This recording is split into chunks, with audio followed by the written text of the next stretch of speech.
Hi friends. आज का जो टेंडर है वो एसी मेंटेनेंस के लिए है।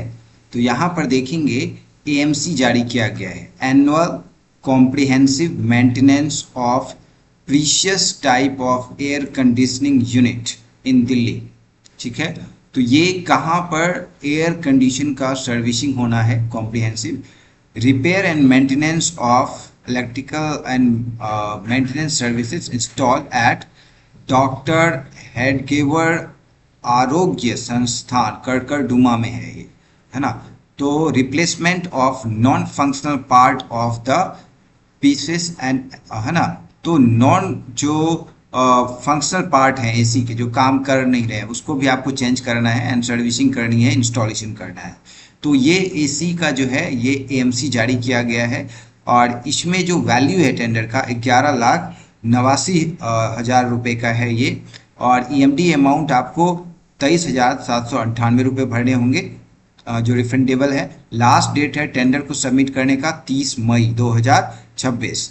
तो इसमें क्या क्या डॉक्यूमेंट्स लार्जली लगेंगे, ईएमडी अमाउंट भरना होगा, टेंडर फी भरना होगा। इसके अलावा जो मेजर डॉक्यूमेंट्स होंगे वो होंगे आपके वर्क एक्सपीरियंस, है ना। तो इसका जैसे कि यहाँ पर 11 लाख का है, 11 लाख का 80% का अगर एक टेंडर आपको दे, एक वर्क एक्सपीरियंस अगर आपको देना है तो इसका 80%, है ना। अगर आपको 2 वर्क एक्सपीरियंस देना है तो इसका आपको 60% देना होगा। अगर आपको 3 वर्क एक्सपीरियंस देना है तो टोटल वैल्यू का आपको 40% का 3 जो है वर्क एक्सपीरियंस देना पड़ेगा। होता क्या है, जो टोटल टेंडर वैल्यू होती है ना, तो उसके बिहाफ पे आपसे मांगा जाता है प्रीवियस काम आपने कैसा किया है, कितने वैल्यू का किया है ना। तो इतने वैल्यू का अराउंड 9 लाख का अगर आपके पास एक वर्क एक्सपीरियंस है तो आपको चलेगा, वो 80% के आसपास आप एग्जैक्ट कैलकुलेट कर लीजिएगा 80%। ठीक है। दूसरा, अगर आपको यहाँ पर 9.5 लाख का नहीं है, छोटा छोटा आपने काम किया है तो 60%, है ना। तो 7 लाख 7.25 लाख के आसपास 2 वर्क एक्सपीरियंस लगेंगे।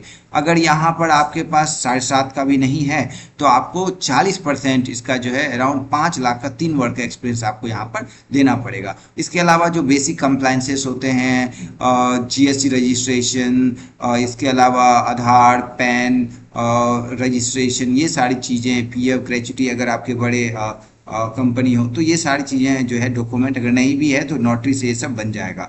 तो मेजर जो है वर्क एक्सपीरियंस है, इसको आप जो ध्यान रखिए।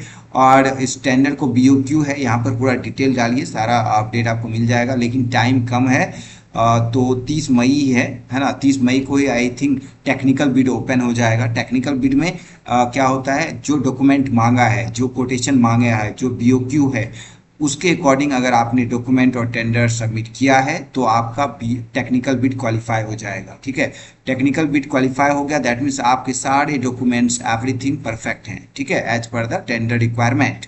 नाउ फाइनेंशियल बिड के लिए आपको टाइम दिया जाएगा, तो वहाँ पर ऑप्शंस होते हैं आपके पास कि आप टेंडर ले सकते हो किसी भी हाल में, है ना। अगर आप प्राइस के साथ नेगोशिएट करोगे, मतलब वहाँ पर ऑप्शन नहीं आता नेगोशिएट का, वहाँ L1 L2 L3 आएगा। ठीक है। तो यू हैव टू, वहाँ पर आपको प्राइस को अप डाउन करना होगा। आपको दिख रहा होगा कि आप 3 नंबर पे हैं तो प्राइस नहीं दिखेगा कितने से ऊपर नीचे है, बट आपको दिखेगा 3 नंबर। तो अगर आप 500 रुपये कम कर देंगे तो 1 भी आ सकते हैं, या 2 रुपये में भी बना सकते हैं। तो इस तरह जो है फाइनेंशियल बिड होता है।